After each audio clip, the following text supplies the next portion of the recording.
بونجور. فيديو النهارده هنتكلم فيه عن الافكار الاصليه او الاوريجينال. هل فعلا في حاجه اسمها افكار اصليه محدش فكر فيها قبل كده، ولا الموضوع محتاج ان احنا نشوفه بزاويه تانية؟ انا منى مصطفى، رسامه كتب اطفال ورسم ديجيتال، واكتر حاجه بحبها ان انا اتكلم عن مشواري في تعلم الرسم. من وجهه نظري مفيش حاجه اسمها افكار اصليه، مفيش فكره اوريجينال ومفيش رسمه اوريجينال، مفيش رسمه اتخلقت من العدم. يعني استحاله حد يعرف يرسم رسمه من غير انسبيريشن او من غير الهام، من غير ما يحس بحاجه خارجيه هي اللي تخليه يرسم الرسمه دي. ونقدر نطبق الكلام ده على اي مجال ابداعي تاني، سواء رسم او كتابه او غنى، اي حاجه، شعر، في حاجات كتير قوي. بس المشترك ما بينهم ان الفنان لازم يحس بحاجه من عامل خارجي علشان يقدر يبدع ويقدر ينتج حاجه جديده. من وجهه نظري الاهم مش الاصاله او ان الحاجه دي ما تكونش اتعملت خالص قبل كده، لكن الاهم ان الفنان نفسه تكون الحاجه دي جديده عليه.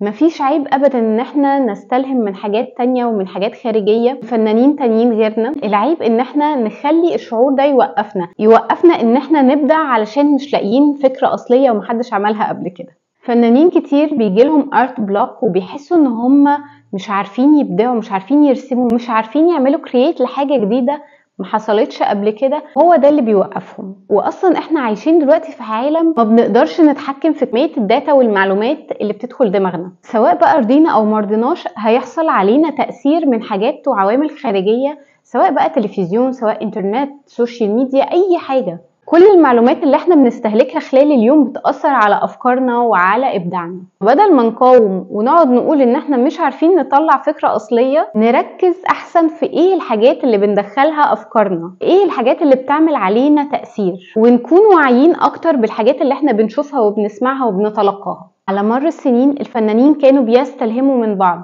سواء مثلا لو هو رسام بيستلهم من اغنية او من رواية او من فنان ورسام زيه. وطبعا كلامي ده مش دعوة ان احنا نسرق افكار الناس، بالعكس، لو حسينا ان احنا في فكرة بتراودنا كتير وعايزين نستخدم الفكرة دي حتى لو الناس استخدموها قبلينا، حاول نحط روحنا احنا فيها ووجهة نظرنا. ودي من اهم النقط اللي بتكون الارت ستايل بتاعنا.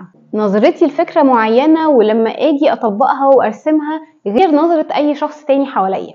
وانا لما بشوف رسمة بتاعت فنان غيري او بسمع اغنية او بقرا كتاب ممكن اتلقاه بطريقة مختلفة تماما عن اي حد حواليا. عشان كده مهم جدا جدا جدا تاني ان احنا نركز في ايه اللي احنا بنشوفه وايه اللي احنا بنسمعه وايه اللي احنا بنتلقاه.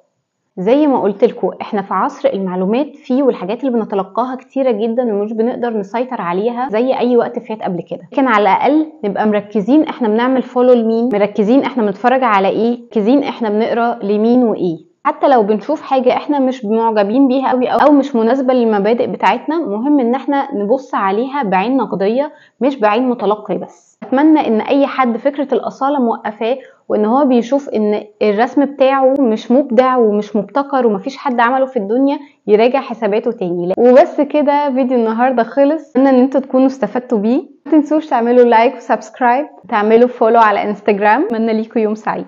باي.